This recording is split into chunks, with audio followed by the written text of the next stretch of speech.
Hello, welcome to those who are joining this third episode of the Technopolitics webinar. We are going to start in 1 or 2 minutes when everybody will be joining.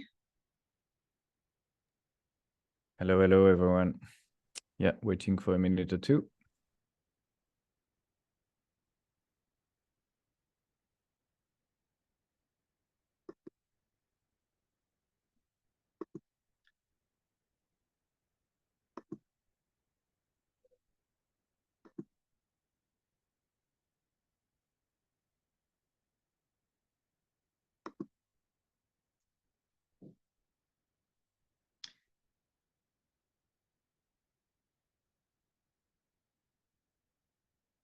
Okay, I see more and more people joining, so we're going to wait just maybe just one short minute and get started to end up on time.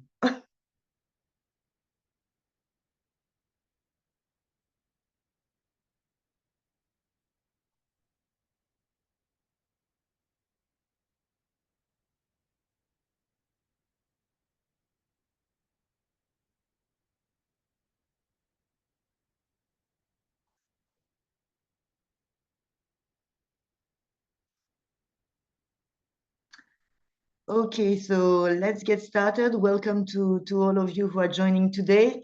My name is Champon, so I'm managing a risk and crisis management company. I've been working in risk management since more than 20 years, either for companies or in international institutions like World Bank or EU, mainly in Europe, Africa, Middle East. So very happy to see you joining for this third and last episode of this season before the summer break, and I leave the floor to Damien to present himself.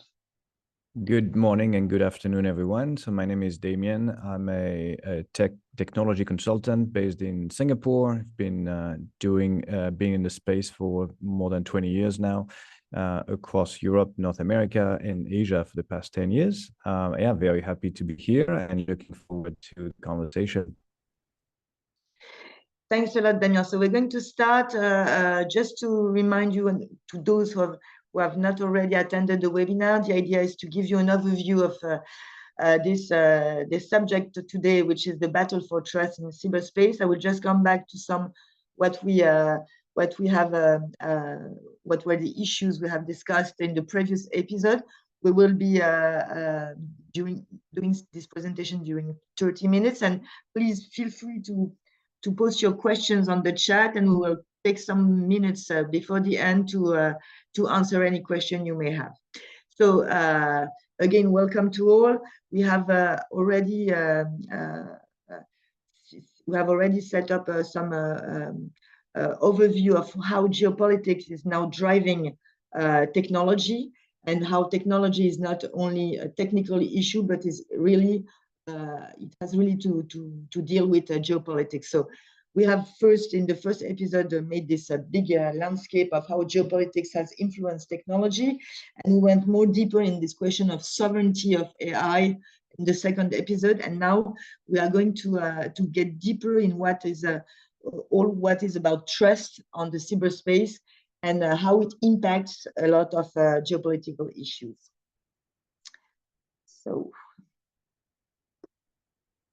So just to give you some key figures, I will not go into the details, but you will have this presentation after this webinar, just to show you some figures about how social media is having a huge impact on trust. You see 54% of people are just going on social media to get news. So now we see that classical media is really not the main source of information, and 70% of false information spreading on the social media. So just these two figures, I think that they show really the situation where we are, and we will see more deeper the impact it has on many issues like health, like democracy, like climate change, and widely geopolitics.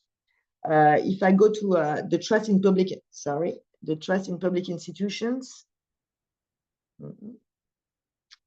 I've gone too fast, sorry. You see that it is declining, this trust is declining all over the world. And here again, you have some key figures, and you see how much the trust in media, but also in institution and even in the electoral system is going down and down. And this is very key to understand all what we're going to see now about the impact it has on several issues that you might think they are quite far from your business and from technologies, but they are really completely linked to technology.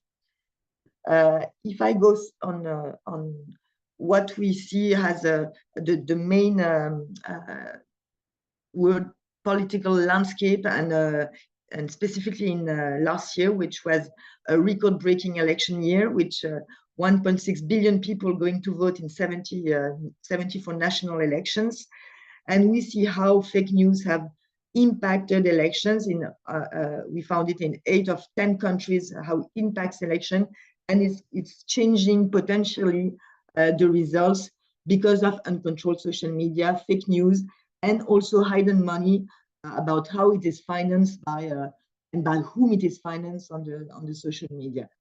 The result is what you see in this third box: dictatorships now outnumber democracies in the world, and it's the first time in 20 years.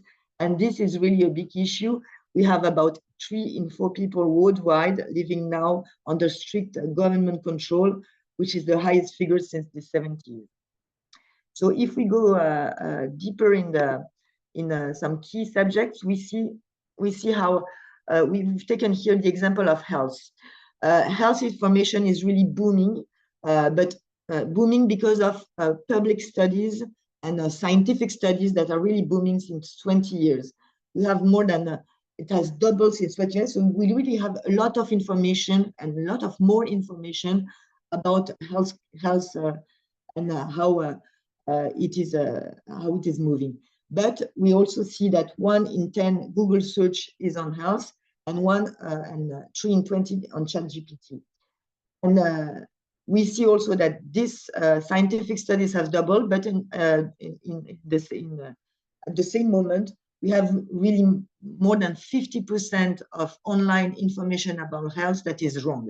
So people trust in science is less and less than before. And the situation is now that more and more people, in the example of COVID, reject vaccination, but moreover, we have 3 in 10 people stop taking their medicine after reading something online. So this is really has really a huge impact on potentially what will be the relation with of people on health trust and trust in scientific studies. And this question of trust, which is the issue of a webinar, is really key. And you see how it is key. Also on climate change.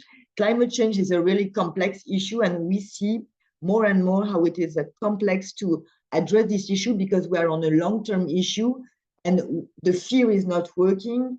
And we know that in 20, 30, 50 years, the situation will be dramatic, but this horizon of 20, 30, 50 years is so long for people.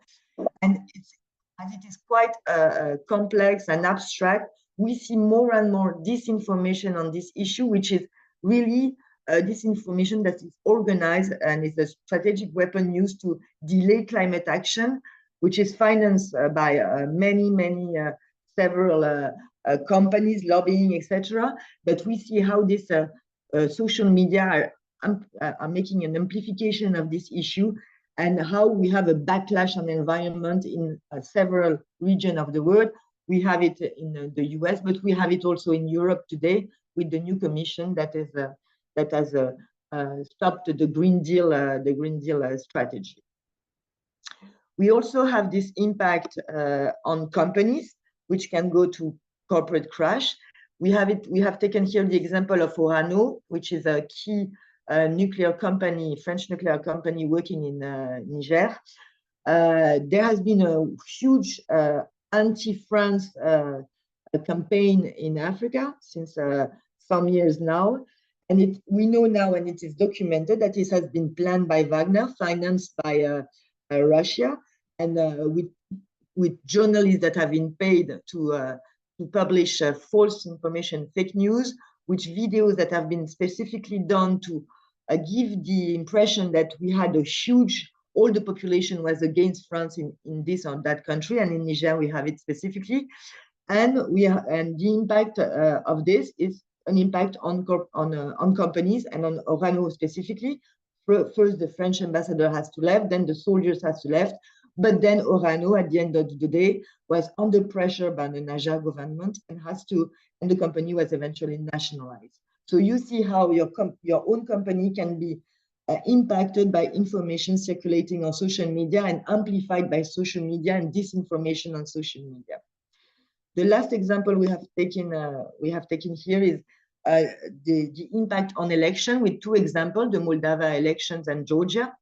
And Georgia, we've indicated here a war won without bullets, because finally it's the pro-Russian candidate that has been elected. But we have also many NGOs working on this question of free media and public interest media. And we see that Russia has created fake media outlets with some names that seem really credible, like the Boston Times. So you will find that it's like the New York Times, so it's okay. But it's not an existing media with, of course, then a lot of fake news and papers issued by this media, with a pro-Russian candidate that emerged that was completely unknown. And the estimation, it's 100 million Russian investment targeting pro-European stance. In Georgia, we had the same system, which at the end of the day made the anti-European candidate elected. So this information goes to targeting democracy, and at the end of the day, many NGOs working on these issues think that it can go potentially to war. And the question of rearming Europe is also and maybe mainly about this question of disinformation that is targeting all the European system.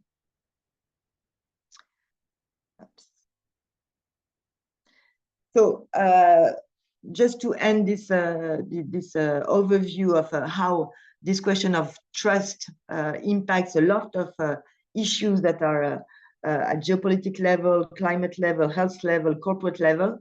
We have two different battles. It's a technological battle, of course. We have just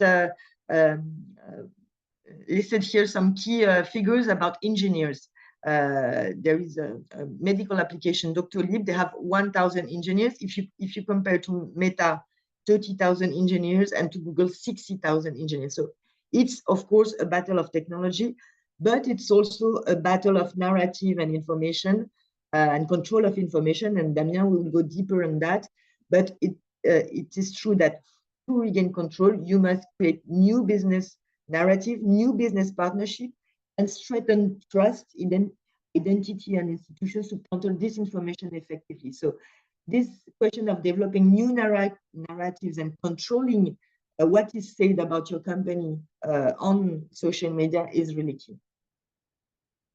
Thank you, Maureen. So I'll go straight into the what and how we used to think about information and how the information was perceived and propagated into how we want to look at it now. So that's the concept of Newtonian politics and communication and quantum. And what it means is, and I'm borrowing that from Giuliano da Empoli and his Engineers of Chaos.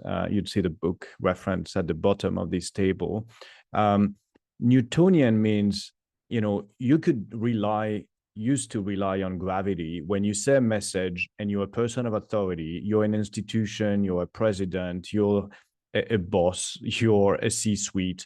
And when you say something, people in that position of power used to have that respect, and people would generally believe what they were saying because of, that traditional kind of top-down gravity, because they were trust, right? There was trust. I think what's very interesting now, and you can see this narrative, how this narrative is changing. Quantum means there could be different, multiple versions of the truth existing at the same time, coexisting at the same time. And why is it happening? Is one of it is because the way the information is being consumed today is a lot through social media, through platforms. So through digital media that are highly personalized, highly AI powered, and which means they are algorithms that are trying to reinforce the things you want to see, the things that are going to make you click, the things that are going to keep you engaged. And we've seen it's usually highly emotional and highly negative, and again reinforcing what you've been already interested in clicking. So it's not going to try to propose an alternative, it's going to keep reinforcing what you believe in.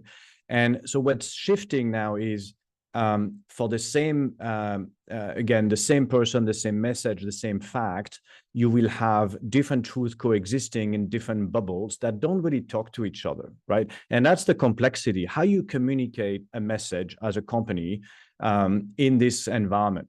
And that's why we're trying to show here the kind of before and after, with a Newtonian, like gravity-based top-down, with quantum that's a lot more noisy. But again, think of it as different bubbles that coexist with different versions of the truth at the same time. And what matters is the sum of these bubbles and whether they constitute a majority of people or not, whether it's, again, for election or for corporate communication.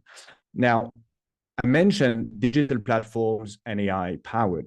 An interesting things I want to emphasize here is specifically about generative AI that starts now to generating content that people tend to trust. Maureen talked about people looking at ChatGPT for health advice, but people are using it as AI companion. They're using it for ideation. They're using it to write and to write content that will be then distributed through different media. It's important to remember that the way these large language models have been created, although a lot of them are created on the same training data, or a lot of similarities in the original, at least data sets, about 60% or 70% is probably similar. They are very distinct flavors of each of these large language models, depending on who has built them, with what intent and purpose, and with, I guess, the bias of the engineers and the company and the background of the people who are creating them. So you see differences between, some of the most obvious between actually the Western ones. So you could argue between, OpenAI, Claude, XAI in the US and France, there wouldn't be too many distinctions in there, but certainly between Arabic-based language ones where there are stronger cultural sensitivities, and certainly also with China. So what's important is, if you're thinking, again, as a very practical example, if you generate messaging and content for your marketing campaign, and you expect that a single language model will help you to address and create and localize your messaging and your positioning in every single market with a single prompt and just say translate, you could create very insensitive kind of message in some areas if you don't use, or if you're not mindful of how you use this different LLM. And it's kind of a bit hidden, so it's kind of hard to see unless you pay specific attention to it, or you have yourself that cultural awareness as well. So an important point. Now, a few case studies as to, again, how, like, who got actually in a crossfire. So we talked about examples earlier, more like country level or society level. These are kind of a corporate level kind of issues, whether it's the doppelganger operations by a company that has now been proven to be affiliated to the Russian government called SDA, and that has now been meddling in a number of communication campaigns, and not just for elections, but also for private companies. Then UK engineering firm called Arup. One of the employee got actually to release funds because the CFO called, the deep fake AI generated CFO called, and they ended up transferring $25 million just based on that call. So again, you could see how again, the tech is becoming so good that you can actually simulate a live person in that sense. And brand impersonation on social media, a lot of brands have been now impersonated. It could be it could be fake websites or ads or again social media accounts that are being used to effectively spoof the customers and therefore steal a staggering amount of money. As you can say, there's close to $3 billion that have been due to imposter scams that are big scams that are becoming more and more realistic and therefore very hard to distinguish between a scam and the truth. Now, there are some other examples we're trying to bring here where amongst these, different issues, there are ways, I guess, to recover from a communication perspective. Because when this happen is, I guess, a crisis communication mode, you got to kind of regain control of the narrative. So there are examples here you may remember for Airbnb. There was some safety issues that some guests actually reported because of hosts. And the way Airbnb actually tried to regain the narrative is so not only they put obviously a fund to help with the issues and compensate potentially the guests, but importantly, they look at and they leverage on their employees base to actually pass the message to make it a lot more authentic. So the message was passed not so much by the C-suite and the standard PR channel, but they use their employees to make it a lot more authentic and to pass the message as more of a personal at a personal level to help with I guess recover from the situation. For Starbucks, if you recall as well, the CEO of Starbucks started to travel in a private jet, which seemed to conflict with Starbucks' positioning on sustainability. So again, public backlash on misalignment between what the CEO is doing and what Starbucks is saying as a corporate. So they use again a number of techniques using different platforms and different partners to help create videos and to kind of help again recover from the situation as well by effectively in many aspects redirecting the narrative and regaining that control over their narrative. The last one is on Volkswagen and the Dieselgate. It started fairly badly, if you recall, but I think over the years they managed to recover in terms of brand credibility and trust over time. Again, using different techniques here across different channels, and they really play the long-term game to kind of regain the trust. But it was a painful and extremely painful process, if you recall, and it didn't start it well. So by no means I'm saying in these examples that they've done everything right. There are certain aspects of their approach that I think is good to keep in mind. And some of them still recovering here. So if you look back now at or kind of stepping back as to what are the components to make it work, I think what's really important is by no means we have the key here because it's quite new and it's really hard to fight. You can tell that elections are still being somewhat influenced. You can see corporate narrative being influenced. And the problem is it's really hard to control because I think the malicious actors have a tremendous advantage because of, I guess, the simplicity in a way of how you can create and amplify this narrative very quickly and say something wrong and emotionally charged to encourage more people to click and share, and it goes viral very quickly. Now, the truth is a lot harder to I guess to convey. It's a lot harder to communicate on. But we identify, I guess, 6 areas where I think it can. We think it can help in terms of managing this communication and how to infuse information overall. So the architecture of your narrative, I think, staying principled and being aligned to your core values is one of it. Like, see, the moment you see someone doing something not aligned with the value of the company, someone in the leadership team, like Starbucks, you can see there's a problem here. So stay true to the core values and continue to communicate relentlessly on core values. The credibility by affiliation, a lot of people say, So if I want to know the reputation of a company, I'm going to go on Glassdoor now. I'm not listening to what the CEO says. I listen to the employees. They are the best ambassadors of who you really are.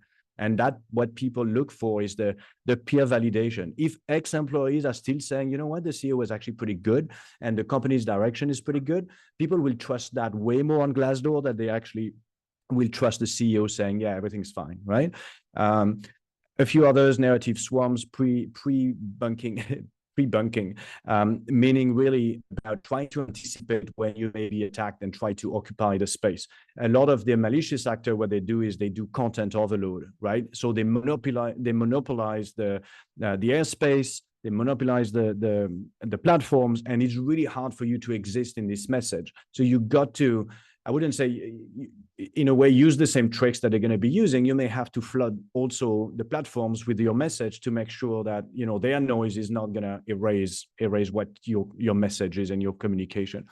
The platform sovereignty is important as well, because if you don't control the platforms, the channels you're using to communicate, and you leave it to the algorithm, we know the algorithm will always favor highly emotional, negative sentiments, and it's not necessarily what you're trying to convey, right? So if you just rely on these platforms, they will somewhat not necessarily help you to achieve your goal. If you have direct access to your customers through, again, mailing lists or forums or things that are not being amplified or deformed or misinformed through algorithm, it certainly helps.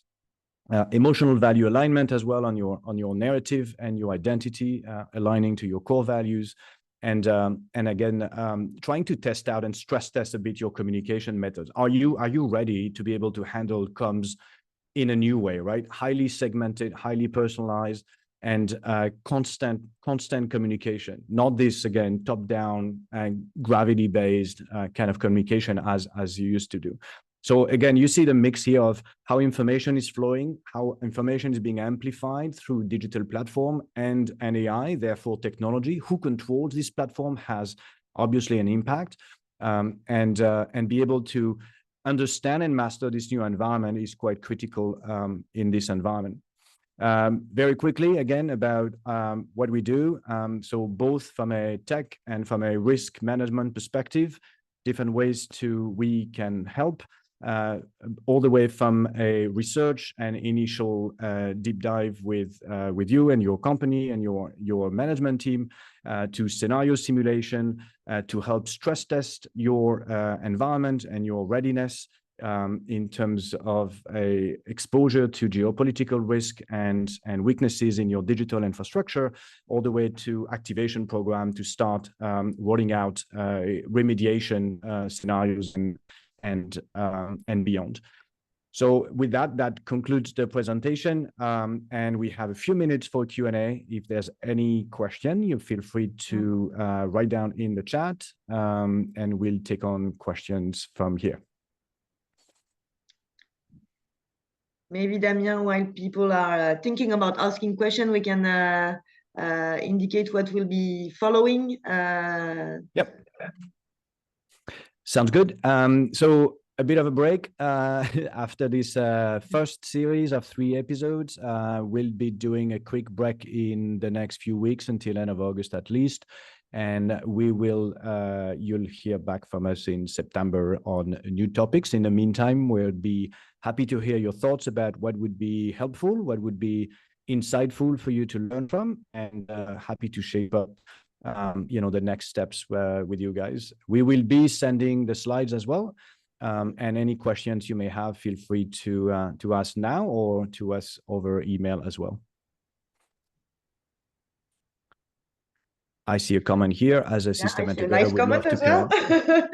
Excellent. We would love to.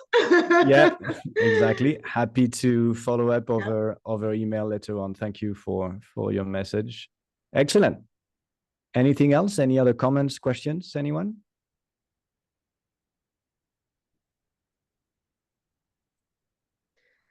Well, all right. Thanks again. Thanks again right on time. to all for attending. Have a very nice summer, and we see you in September with more new episode about Technopolitics. Thank you so much, everyone. And it was great hosting you today. Bye-bye. Bye-bye.